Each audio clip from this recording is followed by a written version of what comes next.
Salam. Apa kabarnya? Baiknya, seperti itu.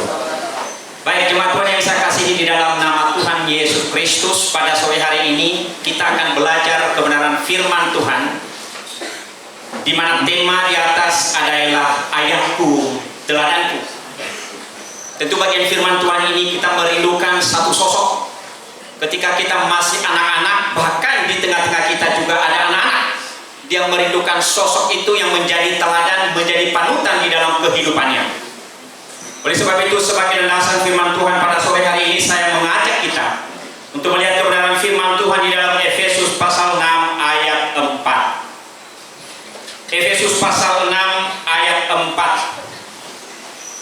Dan kamu bapak-bapak, janganlah bangkitkan amarah di dalam hati anak-anakmu, tetapi didiklah mereka di dalam ajaran dan nasihat Tuhan. Sekali lagi saya bacakan. Dan kamu bapak-bapak, janganlah bangkitkan amarah di dalam hati anak-anakmu, tetapi didiklah mereka di dalam ajaran dan nasihat Tuhan. Tentu ayah tidak sama dengan pemuda. Nah, tentu ayah ini dikatakan ayah karena dia sudah masuk di dalam sebuah keluarga.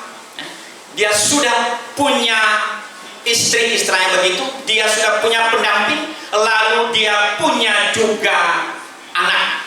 Maka dia disebut ayah. Seperti itu. Nah, di dalam firman Tuhan yang kita dengar pada sore hari ini yang kita bacakan, di mana Rasul Paulus menyampaikan ini kepada jemaat di Efesus sebagai nasihat baik kepada anak-anak maupun kepada ayah maupun kepada hamba-hamba. Nasihat-nasihat ini berguna untuk jemaat di Efesus supaya setiap keluarga mereka benar-benar keluarga yang diberkati oleh Tuhan. Sehingga salah satu bagian firman Tuhan yang kita telah pada sore hari ini yaitu bagian yang keempat, sesuai dengan tema di atas, ayahku, teladanku. Tentu di dalam bagian firman Tuhan ini Rasul Paulus menyampaikan kepada setiap bapak-bapak atau setiap ayah di sini, hai bapak-bapak, janganlah bangkitkan amarah di dalam hati anak-anakmu. Mengapa demikian dia sampaikan nasihat ini kepada setiap orang atau kepada setiap jemaat yang ada di Efesus pada saat itu? Supaya tidak duluan dimarahi dulu, tetapi ayah dulu memberikan satu teladan, memberikan satu panutan, memberikan satu contoh kepada anak-anaknya, barulah anak-anaknya kalau tidak mengerti, barulah dimarahi begitu. Tetapi ada kalanya juga orang tua memarahi dulu, baru dinasihati, baru dia menjadi teladan. Tetapi satu hal yang kita rindukan pada sore hari ini, bagaimana ayah menjadi teladan bagi kita. Ayah bukan hanya kepala rumah tangga.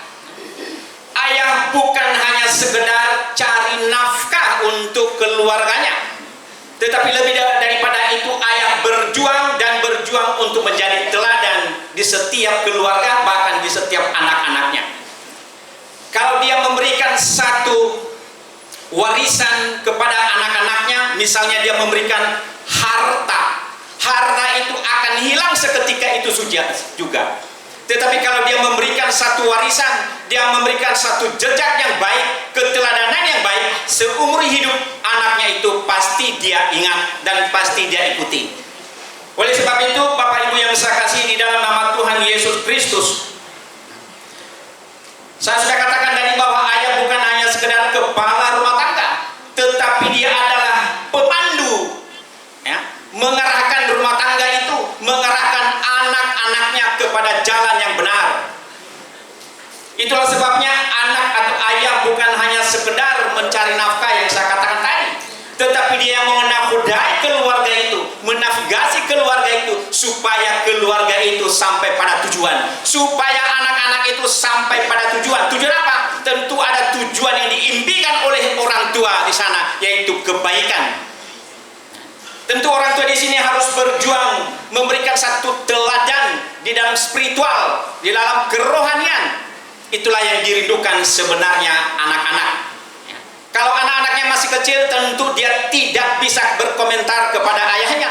Sekalipun ayahnya sebenarnya tidak takut akan Tuhan, tidak mau beribadah kepada Tuhan, oleh karena barangkali dia sungkan. Tetapi dia memperhatikan dan memperhatikan bagaimana sikap ayahnya, bagaimana integritas ayahnya di dalam menjalankan kehidupan tentu suatu ketika dia akan copy paste begitu, lalu dia mengikuti itu. Lalu ayahnya berkata, kenapa kamu begitu nak? Dia tidak sadar tidak sadar kalau anak sudah seperti itu, sudah salah jalur anak-anaknya. Sadar tidak sadar bahwa ayah itu adalah ayah yang salah memberikan contoh kepada anak-anaknya. Tetapi kalau ayah sudah memberikan contoh teladan yang baik, pasti anak-anaknya pasti ikut. Suatu ketika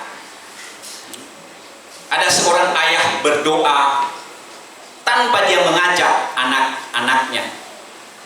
Dia hanya berdoa dan berlutut. Lalu anaknya yang melihat ayahnya itu.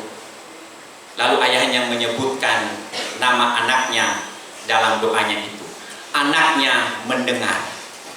Dan ketika anaknya sudah mendengar, lama-kelamaan anak itu menjadi besar. Lalu dia berkata, teladan ayahkulah yang membuat hidupku berubah. Ayah tidak perlu banyak bicara, tetapi ayah perlu bertindak banyak.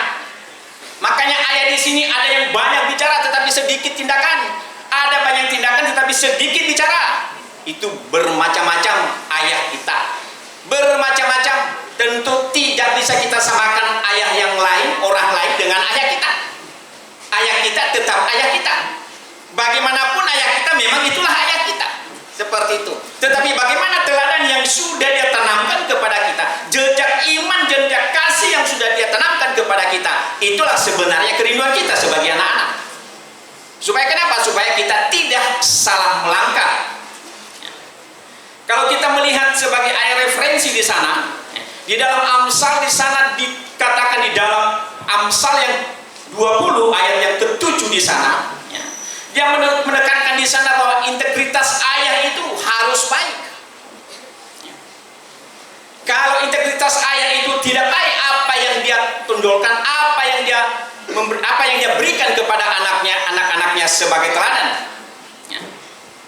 Oleh sebab itu, jemaat Tuhan yang saya kasihi di dalam nama Tuhan Yesus Kristus,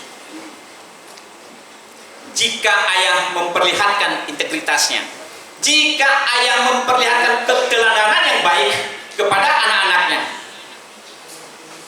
maka ayah sedang meninggalkan warisan yang terbaik untuk anak-anaknya. Sekali lagi saya ulangi, ya. Jika ayah memperlihatkan integritas yang baik atau keteladanan yang baik kepada anak-anaknya, sadar atau tidak sadar, ayah sedang meninggalkan warisan yang terbaik, yang termahal untuk anak-anaknya. Oleh sebab itu, kita di dalam ruangan ini ada banyak ayah, juga lebih banyak calon ayah. Betul kan? Betul enggak? Betul. Siapa yang calon ayah di sini angkat tangan? Woi, yang tidak angkat tangan berarti itu tidak berencana untuk calon ayah, begitu. Ya.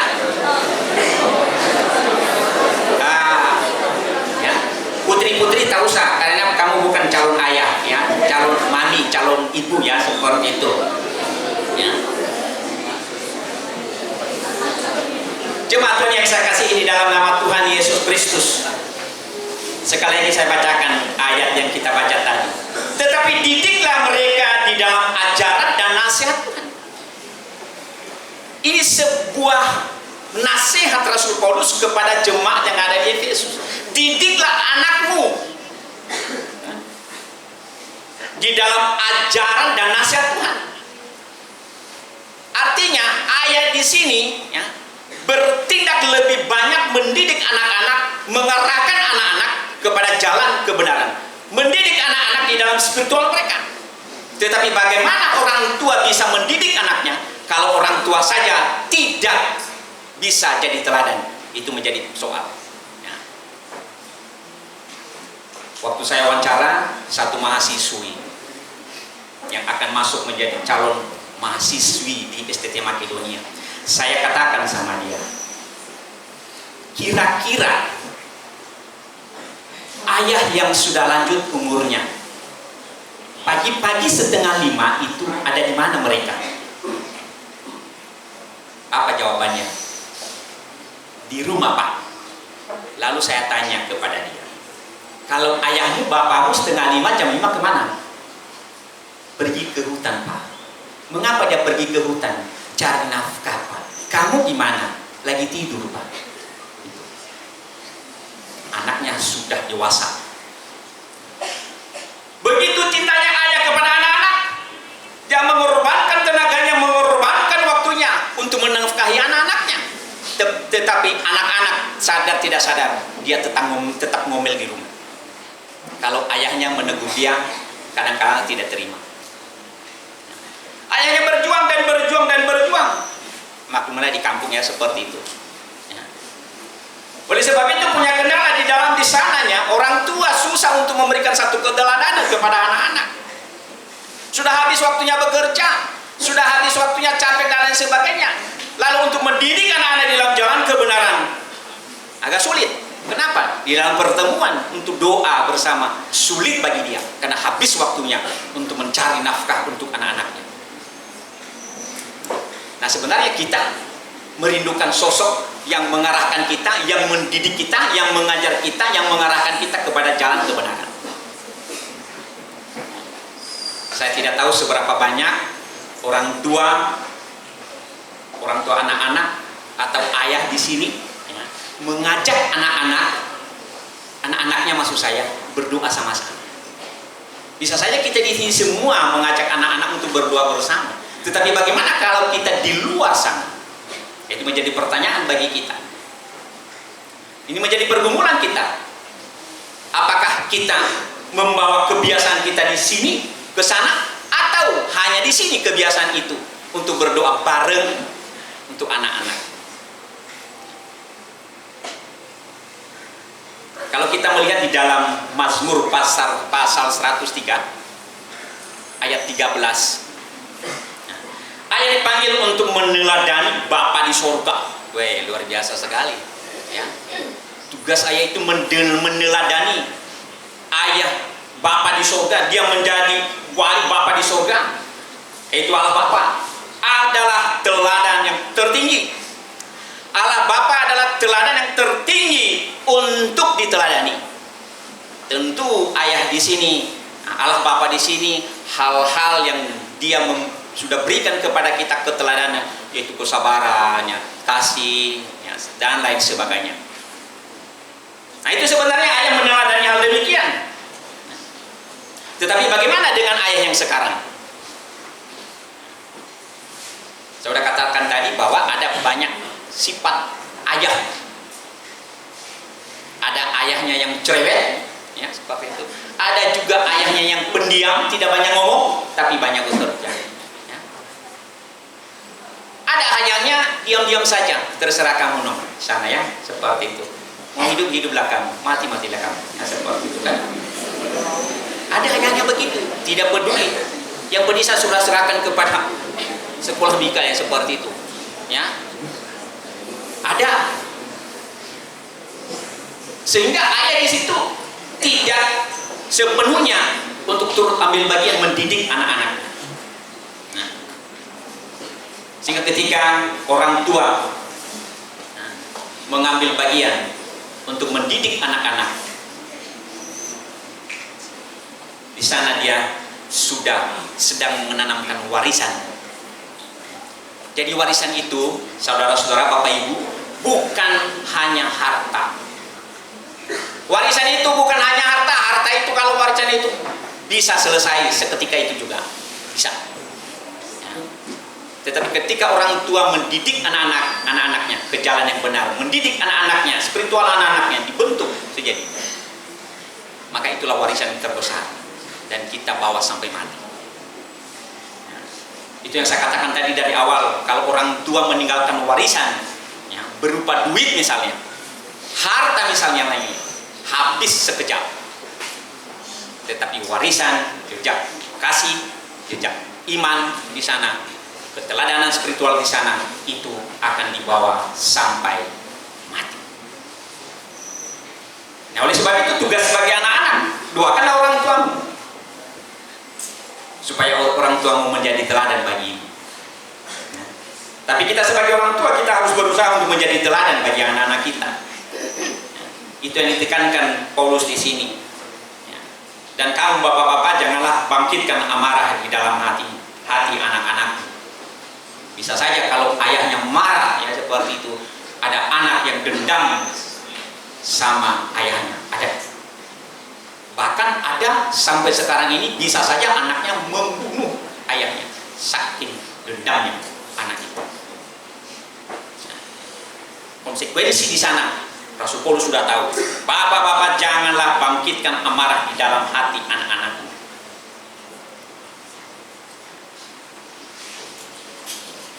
Tetapi didiklah mereka di dalam ajaran dan nasihat Tuhan. Bukan nasihat menurut logika kita. Ya, orang tua menasihati bukan nasihat menurut pandangannya, tetapi nasihatilah mereka sesuai dengan ajaran dan nasihat Tuhan. Dasar apa? Dasar Alkitab.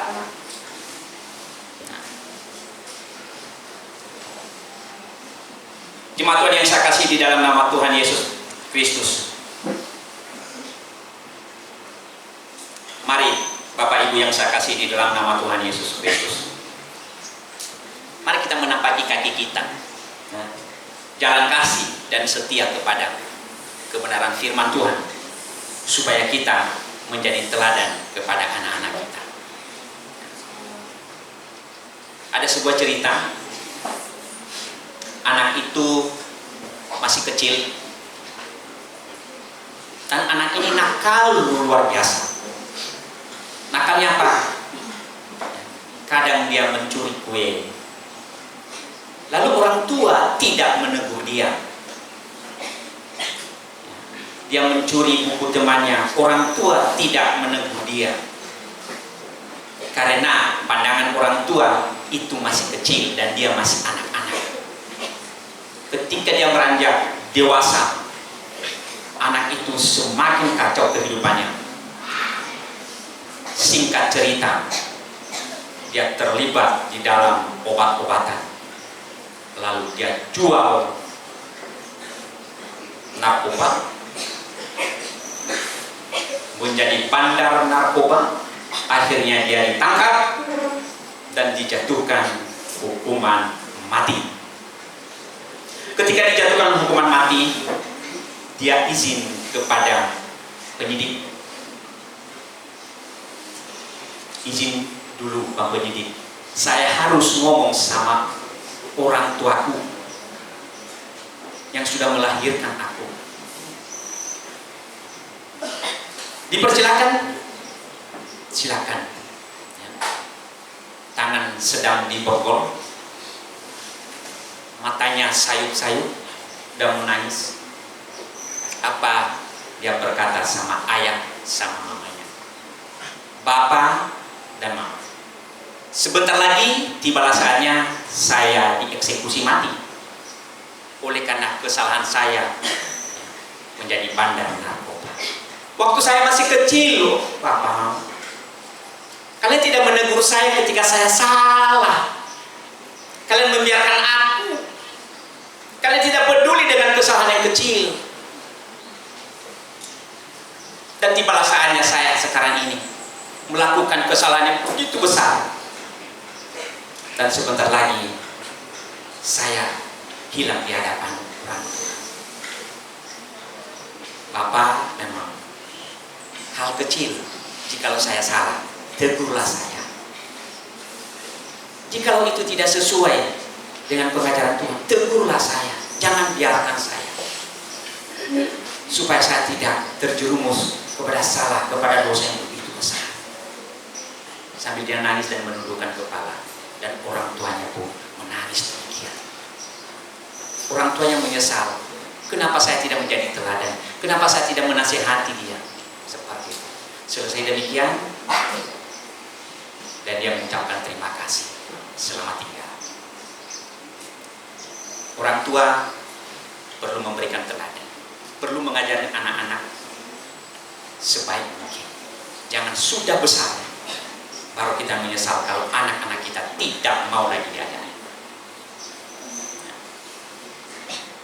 Ibu bapak yang saya kasih di dalam nama Yesus Kristus, cerita itu saya membaca dalam sebuah status orang, dan memang saya sedih. Oleh sebab itu, kalau anak-anak ditegur oleh orang tua, oleh bapak ibu guru di tempat ini, jangan kamu marah, karena bapak dan ibu guru di tempat ini sebagai ayah, pengganti ayah di tempat ini, untuk mengarahkan kamu ke jalan yang benar, membimbing kamu kepada jalan kebaikan. Maka terimalah itu dengan lapang dada. Maka kita sebagai ayah di tempat ini, mari kita mengajarkan anak-anak kita. Kita memberikan teladan bagi mereka, supaya jejak kita ini mereka bisa mengikuti.